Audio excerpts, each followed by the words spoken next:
You know. I still remember the day my daughter looked me in the eyes and said, "Love makes you weak, Mama."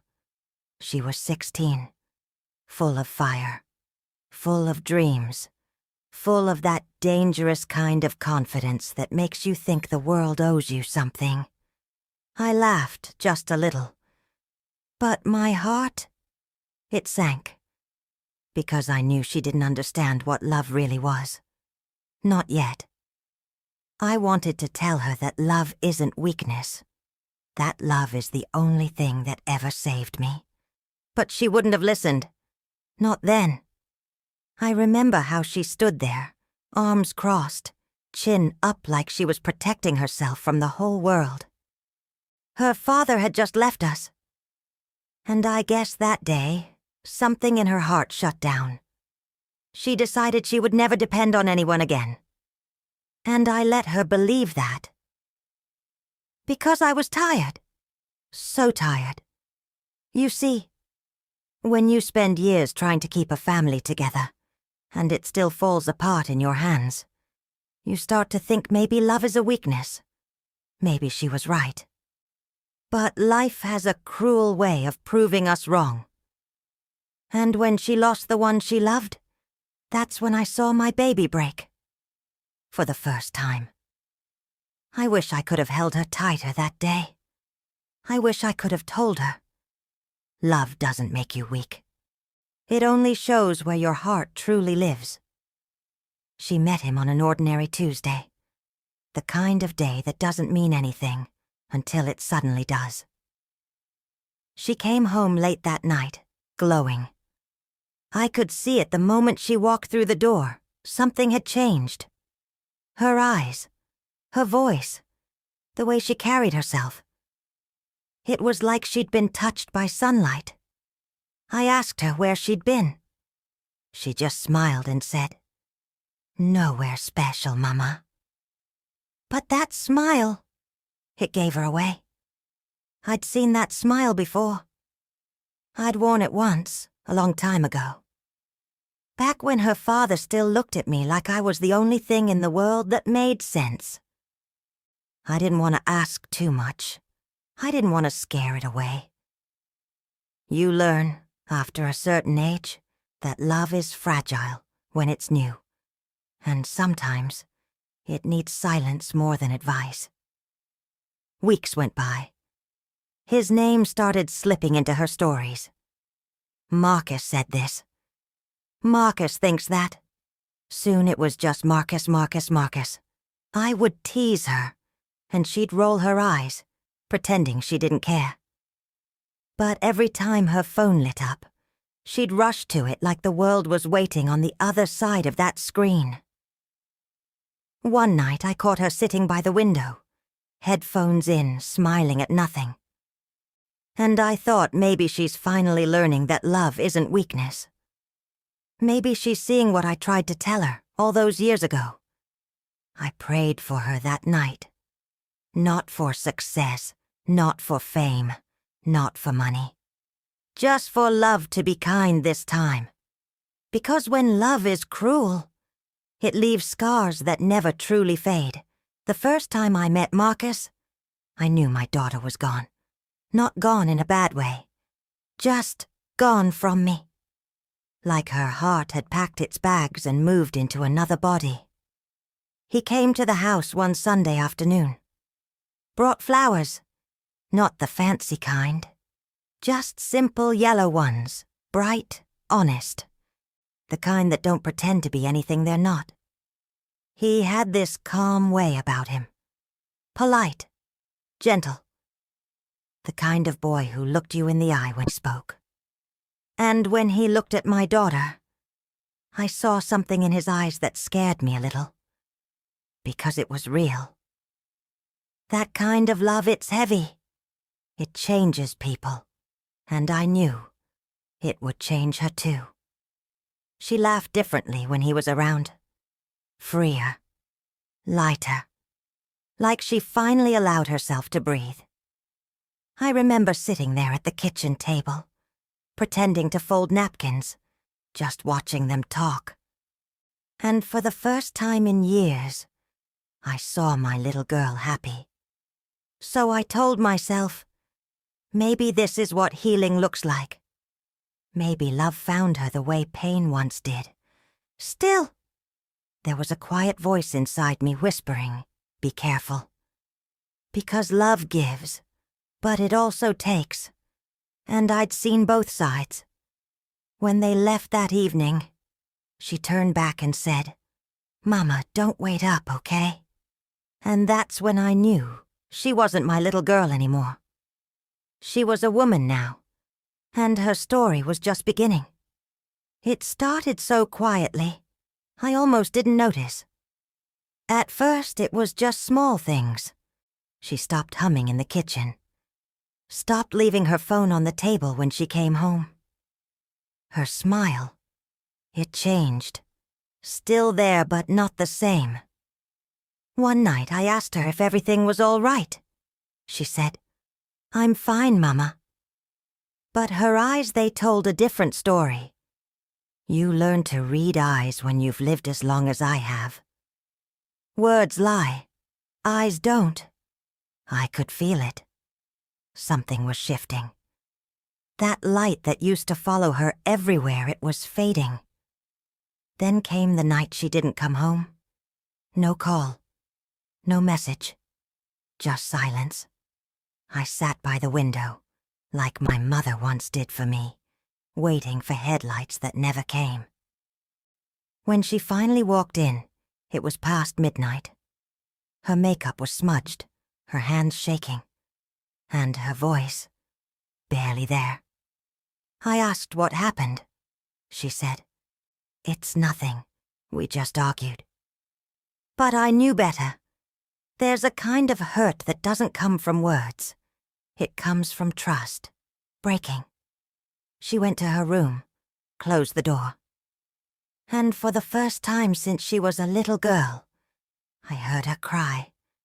I wanted to go to her, wrap my arms around her, tell her love can hurt and still be worth it. But I didn't. Because sometimes a mother's touch reminds you of everything you're trying to forget. So I sat there, listening to my daughter cry through the walls, and I whispered a prayer that the crack in her heart wouldn't become a wound she couldn't heal. I'll never forget that night.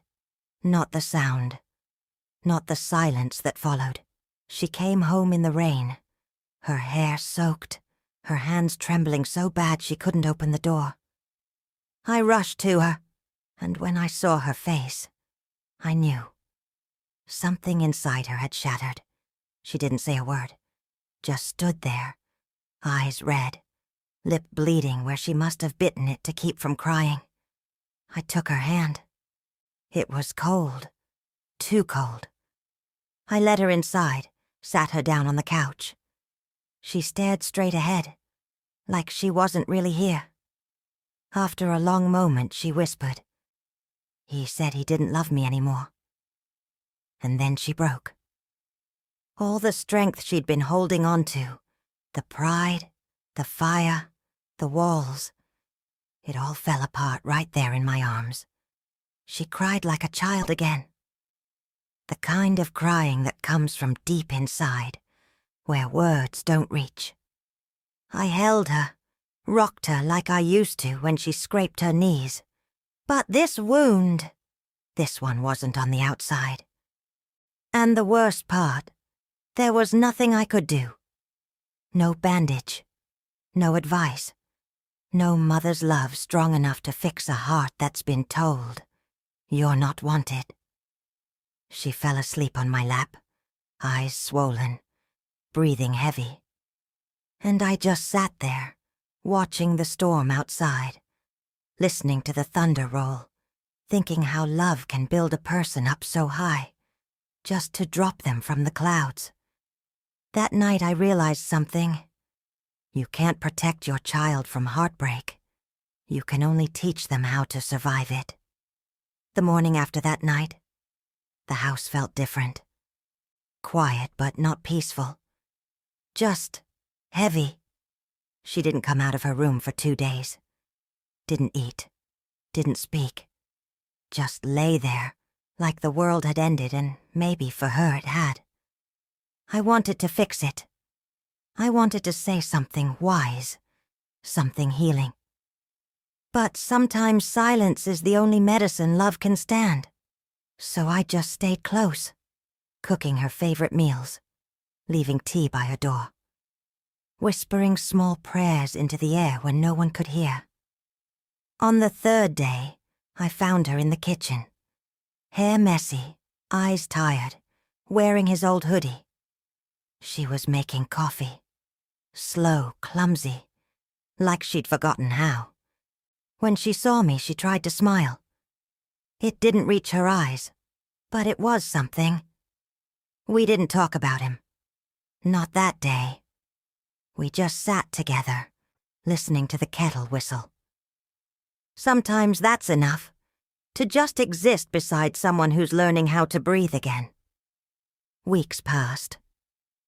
She started going out for walks, came home with a little color in her cheeks, started playing music again, quiet songs, sad ones, but at least the silence was gone. One afternoon, she said, "Mama, I think I'll be okay." And I believed her. Not because she sounded strong, but because she sounded honest.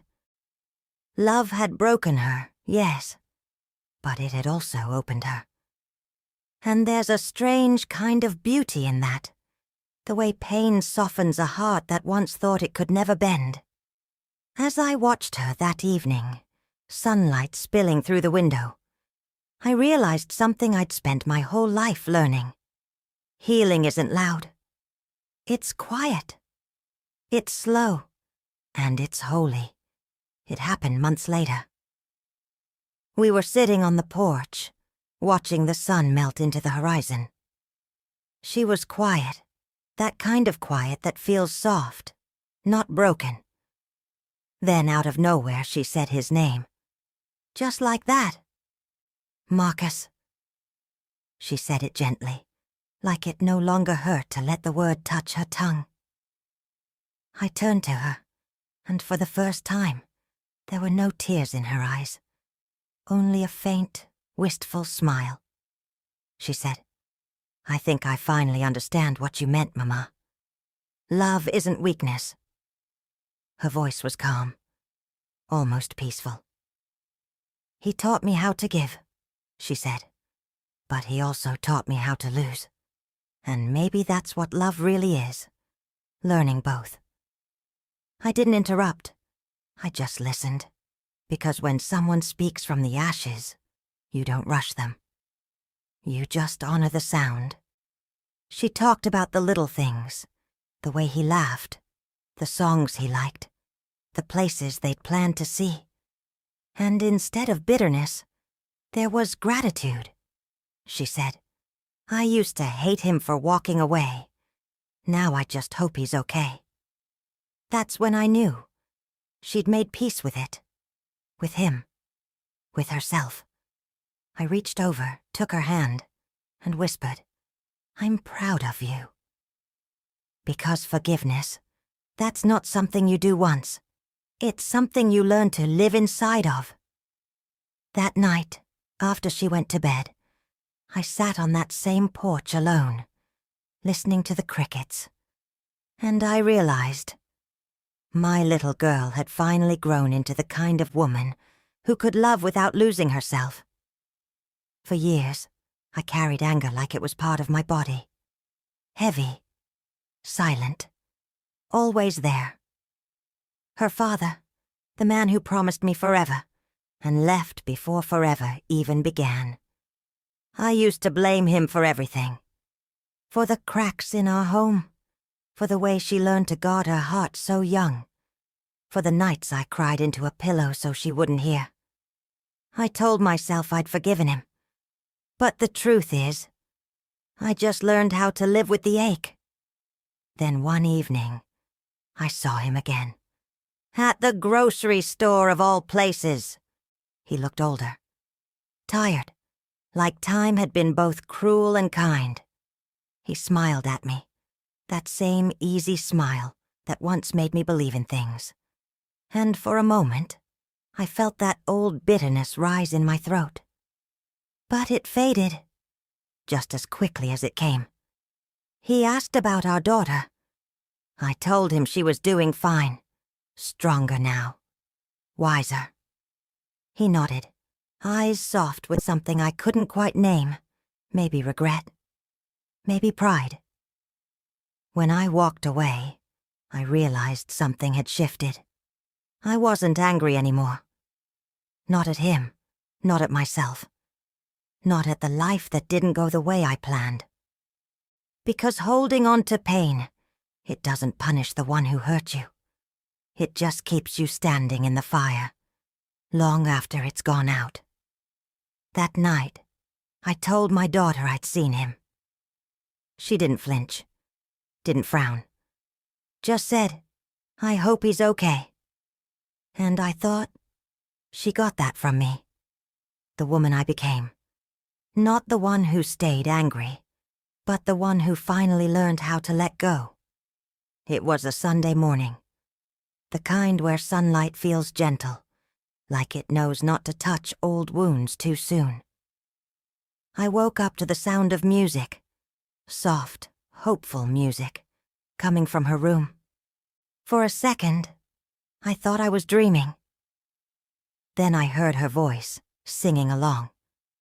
Not the sad kind of singing, but the kind that comes from a heart finally remembering how to dance. When she came out, she was dressed in colors again. Not gray, not black, but yellow. The same shade as the flowers Marcus once brought her. I didn't say a word. Just watched her make breakfast, moving around the kitchen like she'd never forgotten how. She caught me staring and laughed. A real laugh. Light, free, unguarded. "Mama," she said, "I think I finally like myself again." And that was the moment I knew she'd made it through. Not because the pain was gone. Pain never really leaves. But because she'd learned to carry it with grace. She started painting again. Started seeing friends.